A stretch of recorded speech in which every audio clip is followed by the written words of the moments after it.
ಅಕ್ಷರ ಅಂದು ಕಾಡಿನಲ್ಲಿ ಬಿದ್ದಿರುವಂತಹ ಬಂಗಾರದ ಸರವನ್ನು ನೀಡುವುದರ ಮುಖೇನವಾಗಿ ನನ್ನ ಬದುಕಿಗೊಂದು ನನ್ನ ಅಂತರಂಗಕ್ಕೊಂದು ನಿರಾಳತೆಯನ್ನು ಒದಗಿಸಿಕೊಟ್ಟವನಿದ್ದೀಯ. ಆದ್ರೆ ಇಂದು ಹಾಗಲ್ಲ. ನಿನ್ನ ನಲ್ಮೆಯ ಮಾಡದಿ ಆ ಬಂಗಾರದ ಸರಕ್ಕೊಂದು ಮಾಂಗಲ್ಯದ ಪದಕವನ್ನಿತ್ತು, ಬದುಕಿಗೊಂದು ಬಂಗಾರದ ಬೆಲೆಯನ್ನು ಒದಗಿಸಿಕೊಟ್ಟವಳಿದ್ದಾಳೆ. ನಿಜವಾಗಿ ಇವಳು ಮಹಾ ತಾಯಿ. ಜೊತೆಯಲ್ಲಿ ನನ್ನ ಮಗಳು ನಿನ್ನ ಮಗನನ್ನು ಇಷ್ಟಪಟ್ಟಿದ್ದಾಳಂತೆ. ಹೌದು, ಹೇಳಿದ್ದಾಳೆ.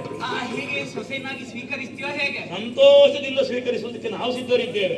ಆದ್ರೆ ಶುಭ ಮುಹೂರ್ತ ಬರಲಿ, ಆ ಬಳಿಕ ಸರಿಯಾದ ಒಂದು ವಿವಾಹ ಮಾಡಿ. ಎಲ್ಲ ನೀವು ಒಪ್ಪಿದ್ರಾಗಲಿಲ್ಲ, ಮನೆ ಯಜಮಾಂತಿ ಕೇಳಬೇಕು ಮೊದಲು. ನಾನು ಅವಳು ಬೇರೆ ಬೇರೆ ಇಲ್ಲ, ಶರೀರ ಮಾತ್ರ ಎರಡಷ್ಟೇ, ಮನಸ್ಸು ಒಂದೇ. ನಾನು ಹೇಳಿದ ಮೇಲೆ ಮುಗಿಯಿತು ಮತ್ತೆ, ಅಥವಾ ಅವಳು ಹೇಳಿದ್ರೆ ಮುಗಿದು ಹೋಯ್ತು, ಬೇರೆ ಮಾತೇ ಇಲ್ಲ. ಇಷ್ಟಕ್ಕೆಲ್ಲ ಕಾರಣ ಏನು? ಅಂದು ಹಾಡಿದ ಷಣ್ಮುಖ ಪ್ರಿಯ ರಾಗ, ಅದರಿಂದ ಮೂಡಿದಂತಹ ಅನುರಾಗ. ಖಂಡಿತ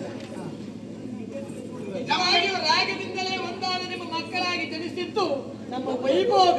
ಅದು ಪತನ ಹೊಂದಿದ ನನ್ನ ಬದುಕಿಗೆ ಮತ್ತೆ ಮಾಂಗಲ್ಯದ ಪದಕವನ್ನಿದ್ದದೆ ಈ ಶುಭ ಯೋಗ. ಜೊತೆಯಾಗಿ ಬರ್ತೇನೆ ಅಂತ ಹೇಳಿದ್ರೆ ನನ್ನದು ಸುಯೋಗ.